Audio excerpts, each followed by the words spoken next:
Alright, I went to Walmart to get some D-rings. They have no D-rings. You have to buy them online now. So, I have no D-rings at all. Oh, let me turn the light on.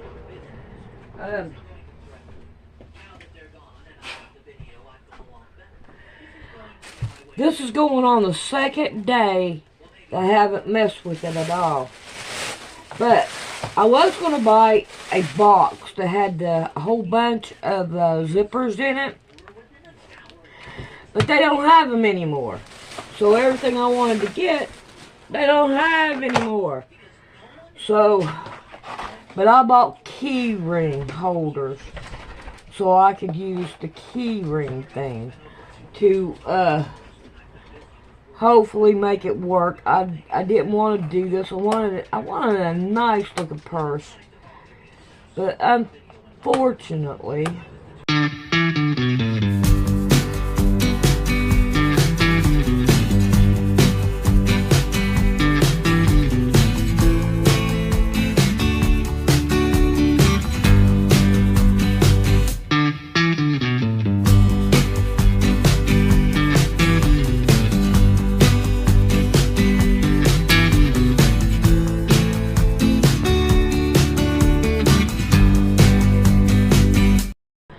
I'm not gonna have it. So I'm gonna have to work with this and see what I can do about doing it. I hope it turns out okay, but we're gonna have to just play with it. I don't want to open them all up because 4 is what I want. So I have 4 of them. And then I have the zipper. Alright, let's see if I can't get this done. And I think the 20-inch is going to be too much too.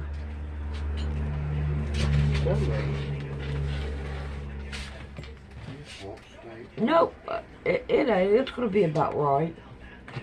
Good, I'm glad. Alrighty, let's see what we can do. This is the bottom. This is what I want right here. Results. It is not slowing down. It's going to be 40% of the budget in about 15 years. And it's only growing. There's nothing stopping this trend. And as that's happening, we're becoming an infertile, depressed, sicker population at an almost exponential rate. We're going to cease to exist as a country because we let that happen. And you look at the budget, and you look what's really going to destroy the budget in our country. Defense is a small part of it. It is healthcare costs. It is metabolic dysfunction. And is diabetes the biggest?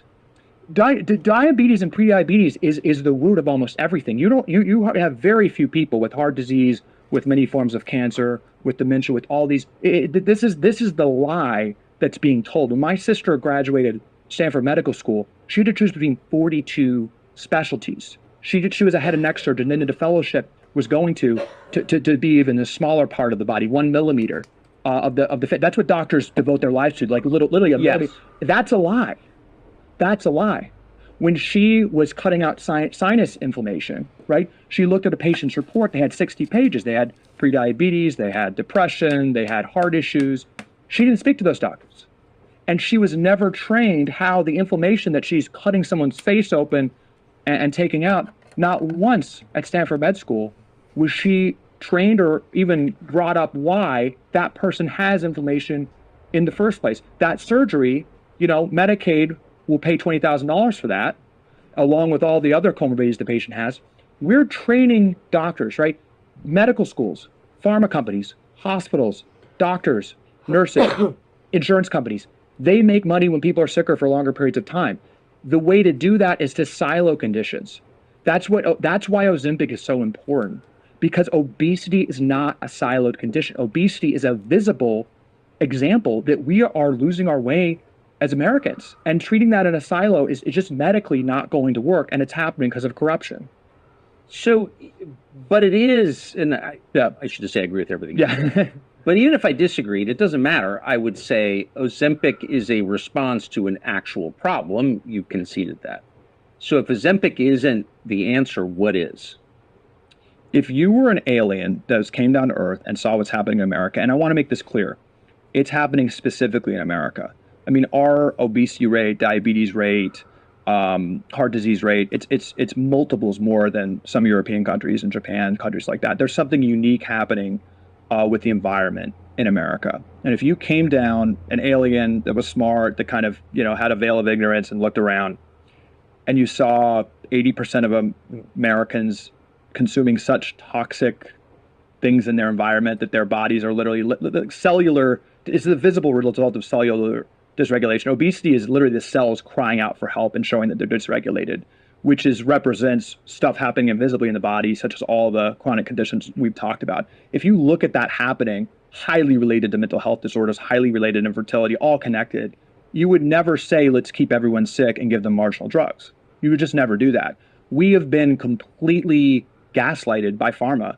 Elon, who I think is the most important American in the country, but has recently said these drugs are good. I think it's a little bit unlike him, because we're not analyzing the problem and assessing what the root cause solution is. I think we've changed our reality. We've changed our perception of kind of what reality is based on pharma, thinking that these marginal tools.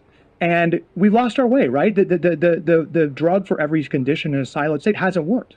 We're all getting sicker. We've totally lost our way. Peter Tia pointed out that if you control for infectious diseases, and acute things that would kill you right away, life expectancy really hasn't grown in the past 100 years.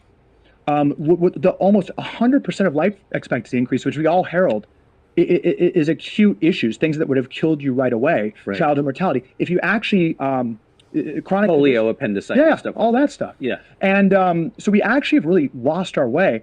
And if there's one moment to kind of, as a country, say, can we change course a little bit? It's this, because this is the biggest issue. This is 80% of Americans. It is going to, just do the math. In America, when drugs are prescribed widely, costs don't go down. You're not allowed to lower drug prices if they're prescribed widely. And the moment Ozempic is approved, which is an all-out battle to do for government funding, there's an incentive for every obesity doctor in the country to prescribe this to 80% of American adults and 50% of U.S. teens. The government then can't tell the doctor what to prescribe. So you've got a $20,000 cost. This is $20,000. That price is not coming down. Do the math. 50 million. We have much more than 50 million obese people. 50 million is well over $1 trillion a year. This is why the stocks are going up, right? So the battle here, and this is my point to Elon and a lot of people, I want you to understand the battle is, what are we going to do societally about the metabolic health crisis? And what should we do? Like, you're in charge. I know you said you're a libertarian, but let's just imagine you were a fascist and you could do whatever you wanted. What would you do? It's not what I think the president can do numerous things tomorrow that will I think one of the biggest lies we're being told is this can't be turned around quickly. We did not have a metabolic health crisis a generation ago, and we can turn this around very quick. I don't think the American people are mass suicidal, frankly, which is what we're acting. We have an addiction crisis. I can give you a couple right now. The president tomorrow can tell the FDA that the U.S. can no longer be the only country in the world that allows pharma ads on TV news, which isn't to influence the consumers, it's to influence the news. Pharma buys off the news. And the FDA can issue an order tomorrow saying that that's no longer the case, that we can't have pharma spending on TV news. That is an executive decision. It can be issued tomorrow, and it would totally undercut the ability of the pharmaceutical industry to control our information. Food stamps, the ag bill. So you think that pharma? I'm sorry. Yeah, you're throwing so. Yeah. For my aging pizza-addled brain, it's hard to keep up. But you're saying that pharma buys TV spots not to convince people to ask for specific drugs from their physicians, but to subvert the news business? This is an open secret working for pharma. Well, I never even thought of that. This is an open secret.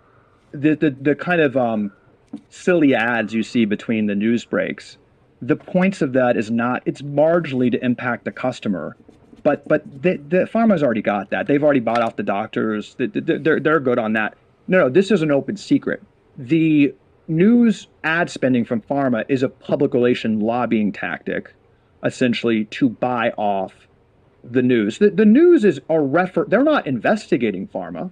I've noticed. The news has become basically a referee that you were a terrible anti-science Luddite for asking why, the shots that we require our kids to get that fundamentally by their own advertising change the immune system of that child for life, why it's gone from 20 to 70. To even ask that question, the news referees that and calls you anti-science when the two largest vaccine makers in the country are literally criminal enterprises. GlaxoSmithKline and Merck, in the past 5 years, has settled two of the largest criminal penalties in American corporate history for bribing doctors and creating misleading research, who are the two largest vaccine makers. So you literally have the media playing referee that you can't even ask a question.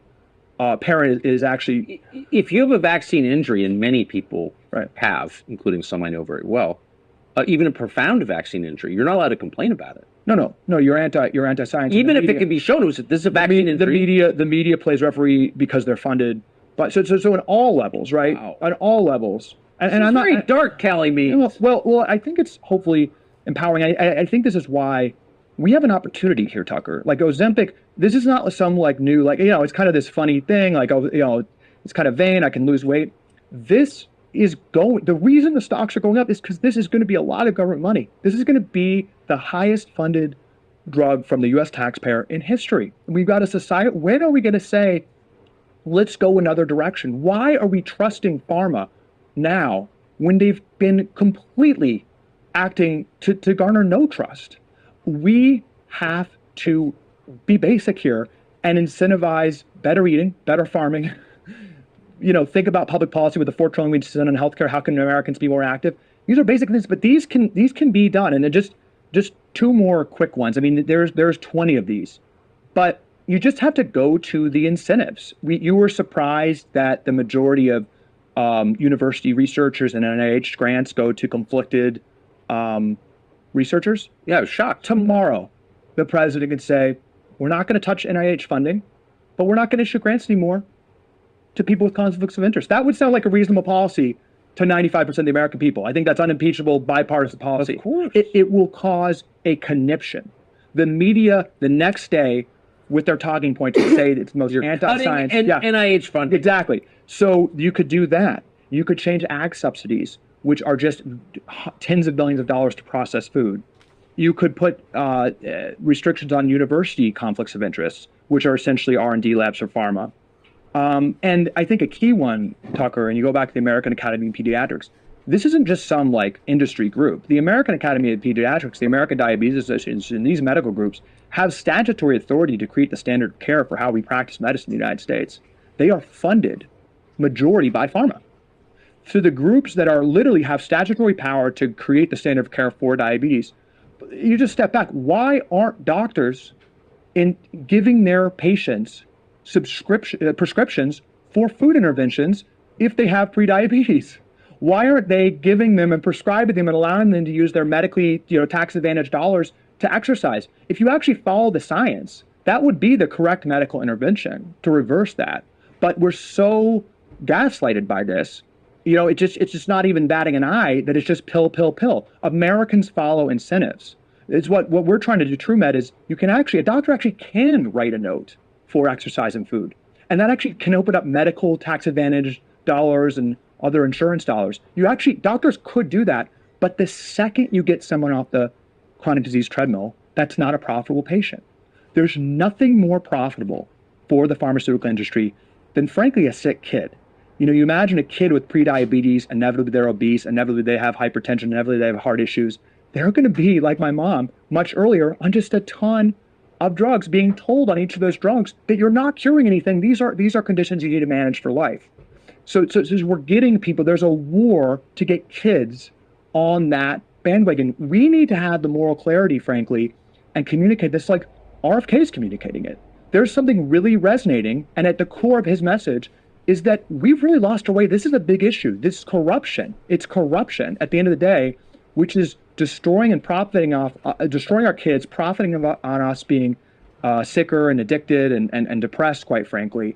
This is a big issue we need to unwind. And frankly, President Trump has made some strong statements about this. I'd say watching the GOP debate, it's like watching a bizarre world. I mean, Rome is burning in a lot of ways. We have a corruption problem, and it sounds like they're at some cocktail party in 88 GOP cocktail party. It's not about the marginal tax rate. It's not about, the Medicare Part D, page 300. Strength. Our biggest industry, the healthcare industry, is profiting from us being sick. It's just that simple. We need to unwind that, or we're going to destroy our human capital and destroy our budget.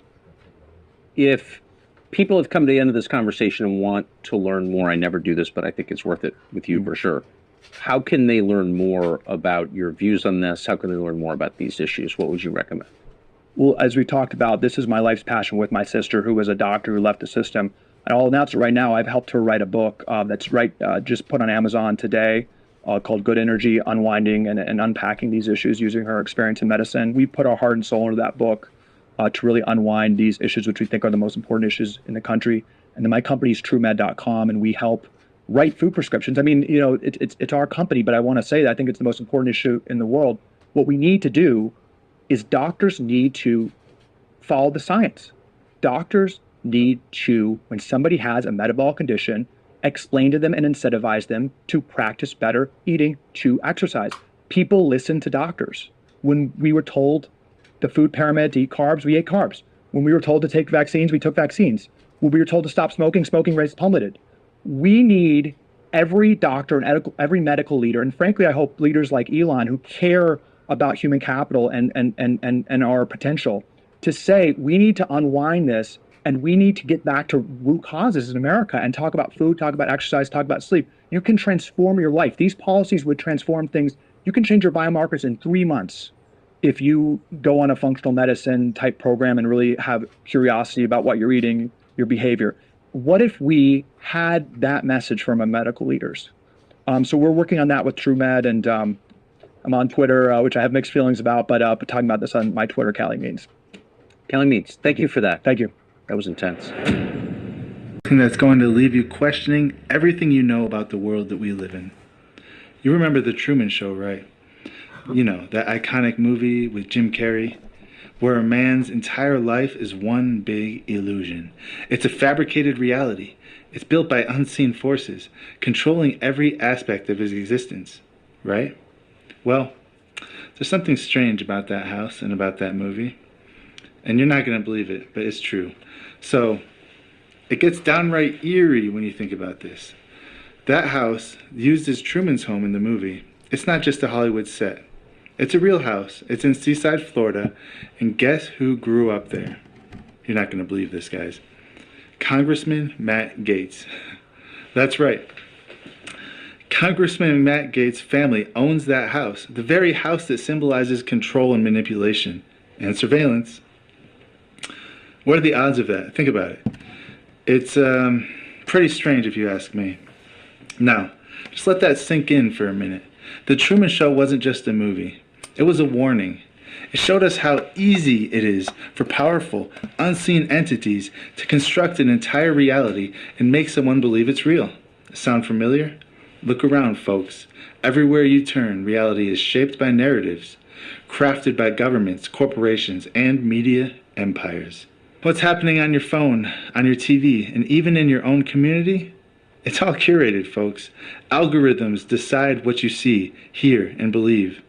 And the Gaetz family home, the Truman House, is a symbol of manipulation, a place where fiction and reality blur into one.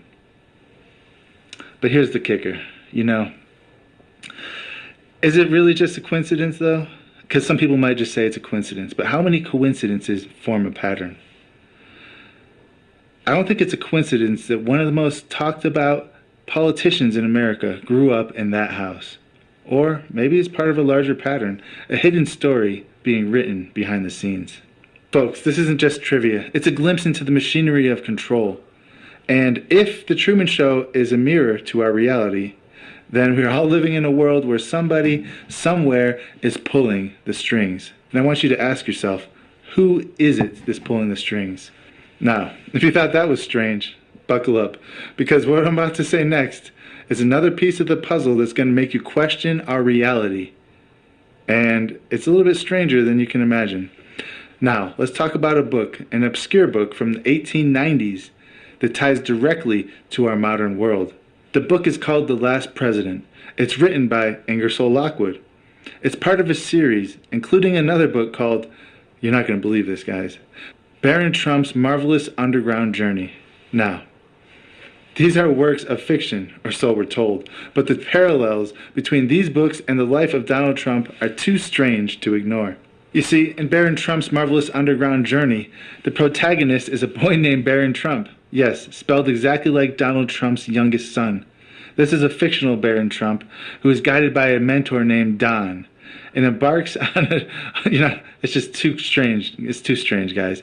He embarks on a journey to uncover hidden truths, navigating a world that feels eerily prophetic. Now, there's this book called The Last President, published in 1896. This book describes political chaos, riots in New York, and a leader who rises amidst a deeply divided nation. Sound familiar? Well, it should, because these aren't just vague similarities, everyone. The imagery, the tone, and the events described in these books resonate with what we've seen in modern times. Not just resonate, they parallel it. What are the odds of this, everybody? Now, let me be clear. I'm not saying Donald Trump and his family somehow time traveled into this book. But it does raise some strange questions, if you ask me. Did Ingersoll Lockwood tap into something larger? Some hidden truth about history? Or even fate? Or are these coincidences just a part of a deeper manipulated narrative designed to make you believe in destiny? Now I want you to ask yourself, is it destiny? Or is there somebody or something pulling the strings of our reality? You're here because you know something. What you know you can't explain, but you feel it. You felt it your entire life. That there's something wrong with the world. You don't know what it is, but it's there, like a splinter in your mind, driving you mad. It is this feeling that has brought you to me. Do you know what I'm talking about? Matrix. A new year and a new adventure with the perfect Chevy to take you anywhere. With pure power unleashed and future-forward technology. Every path. Matrix. Do you want to know what it is? The Matrix is everywhere. It is all around us. Even now, in this very room. You can see it when you look out your window or when you turn on your television. You can feel it when you go to work, when you go to church, when you pay your taxes. It is the world that has been pulled over your eyes to blind you from the truth. What truth? That you are a slave, Neo. Like everyone else, you were born into bondage. Born into a prison that you cannot smell or taste or touch. A prison for your mind. Now, let's not forget how these stories align with larger myths. We talked about the Truman Show and the idea that we live in a controlled reality. And what if these books are another form of control, another form of predictive programming, a blueprint, if you will, that might be embedded in our consciousness, or there's a group of people who are literally writing these things out and letting it play out in real time? I don't know. The coincidences just seem too strange to ignore. This isn't just about a book or a coincidence, folks. This is about the intersection of history, myth, and manipulation. And how do these connections even exist? Who is the one shaping them? And why do they seem to echo loudly in our time? Alright, now we turn to the edge of the unexplainable. And let's talk about the recent assassination attempts on Donald Trump. There's some strange and almost biblical undertones that surround them. Now before you freak out and yell at me, hear me out, alright? Hear what I have to say. Because I know some of you guys love Trump and some of you guys hate Trump. And just relax for a second. Because let's talk about the facts. On July 13th, 2024, during a campaign rally in Butler, Pennsylvania, Donald Trump was shot in the ear by a 20-year-old man wielding an AR-15. 8 rounds were fired and a bystander was tragically killed. And 2 others were critically injured. It's a terrible, terrible thing, everybody. So please don't make light of it. And yet, Trump emerged with just a superficial wound to his ear. So here's the thing, guys. If you watch the video, Trump was talking, he moved his head like this, and the second that he moved his head, less than a second, a microsecond, as soon as he moved his head, the bullet came and hit his ear. If he didn't move his head when he did, the back of his skull would have exploded. Millimeters in the wrong direction, folks. It would have been a different story. It would have been much, much different. Our world would be a different place. As we know, he got elected president again. Now, it doesn't stop there, though. 2 months later, another attempt on Trump's life occurred. This time it was at his golf club in Palm Beach, Florida. The suspect was apprehended before he could carry out his plan, thank God. No shots were fired, and nobody was hurt, but the intent was chillingly clear. Now, let's pause for a second. These events aren't just footnotes in a political career. They're not just the news headlines. They're not just random things that have happened. They're moments where history could have taken a dark and irreversible turn. Think about it. Trump survived twice. Was it luck? Was it a testament to modern security? Or was it something greater? Now let me take you back in time to another figure who defied death against all odds. And this is George Washington. Yes, the Freemason George Washington. Say what you will about him, but some strange things happened during the French and Indian War. Washington rode into battle, bullets whizzing past him, and 2 horses were shot out from under him. When the smoke cleared, his coat had 4 bullet holes through it. Think about it. 4 bullet holes through his coat, but he wasn't shot once. I mean, what do you call that? Is that divine intervention? Is that destiny? Is that fate? Witnesses called it divine protection, a sign that he was destined to lead. And in fact, Washington believed that too. And other people like George Patton also believed the same thing. They believed they were put on this earth for one reason, and nothing was going to stop that from happening. And here's the thing, guys. This is where things get biblical, folks. You see, Scripture tells us over and over again that God's hand is upon certain people. People who will fulfill His will. It says, no weapon that is formed against us shall prosper. And Psalm 91 says, 1,000 shall fall by your side, and 10,000 by your right hand, but it shall not come to thee.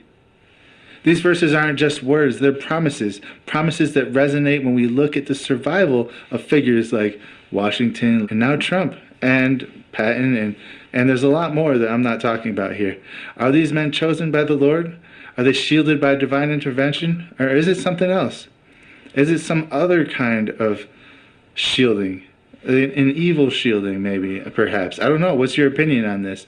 Did the Lord save these people so that they may go and change the world? I'm curious to hear what you have to say about this, so just put it in the comment section. Even though these people survived when they probably shouldn't have, the attempts kept coming. People kept trying to silence them. Why? Because powerful forces didn't want them to fulfill their roles. We've seen throughout history leaders who challenge the status quo, who refuse to bow down to the shadowy elites, often find themselves in the crosshairs. This isn't new, folks. It always happens. It always has happened, and it always will happen. But here's the thing that gets even more mysterious. The timing of these attempts is too precise to ignore. Think about it. Trump's influence was growing again. His rallies were drawing massive crowds. And this was at a time when most normal people believed that Trump was going to prison. But he didn't go to prison. He was saved. And guess what? Now he's going to rewrite history. So he survived this assassination attempt in order to rewrite history. Think about that. What does that mean? There's another question I want to ask you guys. If these events are part of some larger narrative, who's writing the script? Is it the Lord himself? Honestly, is he shaping the history for his ultimate purpose? Or is it forces of darkness?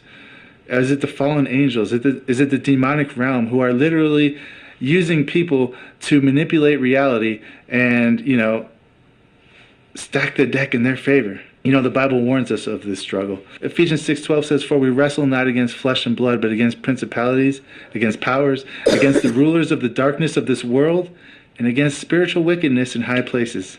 Folks, we're not just watching a political story unfold. No, it's far greater than that. We're witnessing a battle. It's a spiritual war where history, destiny, and divine will collide at one point. The Bible tells us that is the end times, when the Lord returns. It's a collision between the good and the evil. And the assassination attempts on Donald Trump, the manipulation of reality, the Gates house, everything that we talked about in this video, the 1890s book about Baron Trump, these make us question the fabric of our reality. Because we really don't know what's going on. No matter how much we think we know, we don't know anything. All we can do is take the hints and ask the Lord for guidance. So, I'll leave you with this, guys. What is real? Is history unfolding as it should? Or is it being orchestrated? Who decides which figures rise and fall? And most importantly, what role do you and I play in this grand design? And I want to thank you all for watching this video, and until next time, God bless you all. God has a message for you. Don't worry. God is never blind to your tears, never deaf to your prayers, and never silent to your pain. He sees, He hears, and He will deliver you. He will lead you out of the darkness and into His light. Your pain and suffering is not in vain. He sees your soul. He knows where your heart lies and the path that you must take for your future. You may feel alone and abandoned in this world, but God wants to remind us that there are others in your situation too. We all struggle with our own lives, and sometimes it is hard to feel satisfied with your life. But God wants us to know that our lives are very important. God has... Well, here it is. It's not what I wanted, but what I got. See, this right here ain't right. It's just right here is crooked as all get out. This side's crooked as all get out. It's not right. If I wait a day and try to finish something, it never, ever, ever works out. So what I need to do is not do nothing until I have everything together. So let's sew this right here down. I don't care if it shows or not. I just don't care. But this pocketbook will work until I can make me another one. I am not happy at all with it. None. Zilch. Zero. None. But, however, I'm hoping my phone, well, it'll go right here. And, let's see, it's empty. Empty. My chewing gum. Cigarette case. I got a new hairbrush. And my cigarettes will go out here on the outside pocket with my lighter. I don't know what and all I've got in here. I really don't know what I've got. So, I don't need that. My cough drops, I want to keep those. So we got that. My ink pen. What is this? The garbage. Why does a pocketbook always grab garbage? It always does it. Oh, let's see what we can do about emptying everything out. Let's see what I've got. I might have 20 bucks in here and I don't even know it. Got money.